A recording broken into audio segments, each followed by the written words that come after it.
Good afternoon students. आज हम इस चैप्टर का लास्ट पार्ट करने वाले हैं। चैप्टर का नाम था what is democracy and Y democracy. इसमें कुछ फ्रीक्वेंटली आस्क्ड क्वेश्चंस हैं जो बहुत इंपॉर्टेंट हैं, और ये इंपॉर्टेंट इसलिए हैं क्योंकि ये कई जगह पूछे जाते हैं, चाहे ये आपके फाइनल्स हों, एनुअल और आपके हाफ ईयरली हों, यूनिट टेस्ट हों। तो इन क्वेश्चंस पे काफ़ी ध्यान दीजिएगा, और वैसे भी काफ़ी इंपॉर्टेंट क्वेश्चंस हैं, ये आगे भी काम आएंगे। तो क्वेश्चन नंबर 1 है, what do you mean by democracy and what are its features. हम एक एक करके इनको सबको डिस्कस करेंगे, और एक समरी भी मिल जाएगी आपको। ओके, पहला क्वेश्चन डिस्कस करते हैं। जैसा कि क्वेश्चन था कि डेमोक्रेसी क्या है और इसके फीचर्स क्या हैं, मैंने आपको सबसे पहली वीडियो में बताया था, इस चैप्टर के स्टार्टिंग में एक समरी डेफिनेशन दी थी कि डेमोक्रेसी क्या है।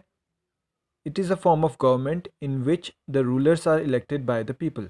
यानी कि वो फॉर्म ऑफ गवर्नमेंट जिसमें क्या होता है, रूलर्स यानी कि जो हमें रूल करते हैं, जो हमारे लिए रूल्स एंड रेगुलेशंस बनाते हैं, वो कौन इलेक्ट करते हैं? लोग इलेक्ट करते हैं डेमोक्रेसी में। Rulers elected by the people take all the major decisions, और जितने भी सारे मेजर डिसीजंस होते हैं, ठीक है, वो कौन लेता है? रूलर्स लेते हैं। Third, elections offer a choice and fair opportunity to the people to change the current rulers. और इलेक्शंस होते हैं जो हमें क्या देते हैं? एक फेयर अपॉर्चुनिटी देते हैं, एक चॉइस देते हैं कि हम अपने जो रूलर्स हैं, जो करंटली हमें रूल कर रहे हैं, उन्हें फ्यूचर में चेंज कर पाएँ। फोर्थ पॉइंट था, this choice and opportunities available to all the people on an equal basis. यानी कि जो ये अपॉर्चुनिटी है कि हम अपने करंट रूलर्स को चेंज कर पाएँ, ये हर किसी इंसान या हर किसी व्यक्ति के पास इक्वली है। ठीक है, ऐसा नहीं है कि किसी के पास नहीं है, ठीक है, किसी के पास ज़्यादा है या किसी के पास कम है, सबके पास इक्वली है। बट डिपेंड करता है किस पे, कि आप 18 ईयर्स से अबव हैं एज में।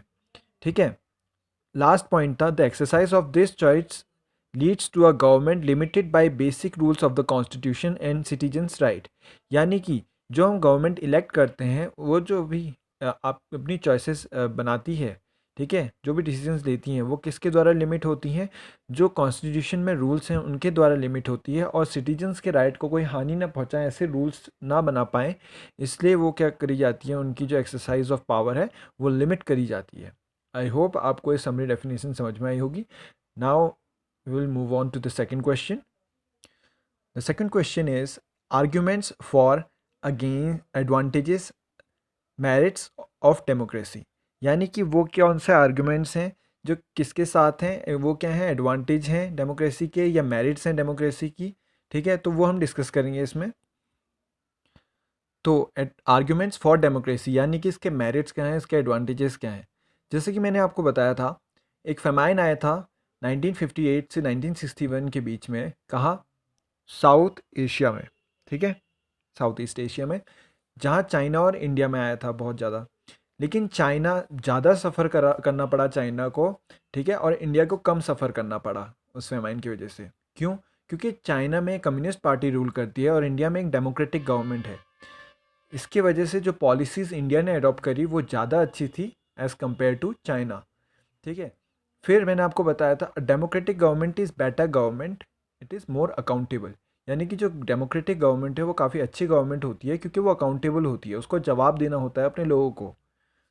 जबकि जो चाइनीज़ गवर्नमेंट है, यानी कि जो कम्युनिस्ट पार्टी की गवर्नमेंट है, उस गवर्नमेंट को लोगों को जवाब नहीं देना पड़ता।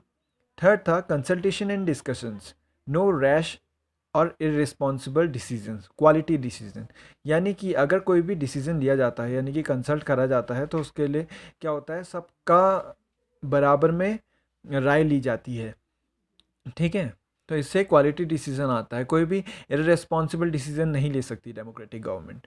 फिर आपको बताया था, democracy provides a method to deal with differences and conflicts. यानी कि डेमोक्रेसी में हम क्या करते हैं, कई तरह के डिफरेंसेस और कन्फ्लिक्ट्स से डील करते हैं, इस तरह की मेथड्स होती हैं। ये डिफरेंसेस और कन्फ्लिक्ट्स क्या होते हैं? ये डिफरेंसेस हो सकते हैं आपके रिलीजियस डिफरेंसेस, ठीक है, और कन्फ्लिक्ट्स, रिलीजियस कन्फ्लिक्ट्स या कास्टिज्म में जो कन्फ्लिक्ट्स होते हैं, उनसे डील करने के लिए भी कई मेथड्स होती हैं डेमोक्रेसी में। Political equality and respect for rights. यानी कि डेमोक्रेसी में आपको क्या मिलता है? पॉलिटिकल इक्वालिटी मिलती है, और रिस्पेक्ट फॉर राइट्स, यानी कि आपके अधिकारों की रिस्पेक्ट की जाती है। Democracy enhances the dignity of citizens, यानी कि जो आपकी डिग्निटी है सिटीजन्स की वो इन्हेंस होती है डेमोक्रेसी में। क्यों? क्योंकि देखिए पॉलिटिकल इक्वालिटी कैसे, चाइना में क्या है, वन पार्टी सिस्टम है, जबकि इंडिया में बहुत सारी पार्टीज़ हैं। ठीक है, आपको जिसकी आइडियोलॉजी पसंद है आप उसे चूज़ कर सकते हैं या आप उस पार्टी के साथ जुड़ सकते हैं। लेकिन अगर चाइना में आपको गवर्नमेंट में आना है तो आपको एक ही पार्टी में जाना पड़ेगा जिसकी आइडियोलॉजी ऑलमोस्ट एक ही है। ठीक है, वो चेंज नहीं होती हैं। फिर लास्ट पॉइंट था democracy better than other form of government, it allows us to correct its own mistakes, यानी कि डेमोक्रेसी अच्छी गवर्नमेंट इसलिए भी है क्योंकि ये हमें मौका देती है कि हम अपनी गलतियों को सुधार सकें। कैसे? जैसे कि हमने किसी रूलर को इलेक्ट करा है, अगर वो रूलर अच्छा काम नहीं कर रहा है तो 5 साल बाद जब दोबारा से इलेक्शन होंगे तो हम उसे क्या कर सकते हैं, चेंज कर सकते हैं। ठीक है, now we will discuss the third question. So third question है arguments against disadvantages demerits of democracy, यानी कि हमें डिसएडवांटेजेस और डीमेरिट्स डेमोक्रेसी की ये डिस्कस करनी है जो हम पहले भी कर चुके हैं। तो आर्ग्यूमेंट अगेंस्ट डेमोक्रेसी क्या है?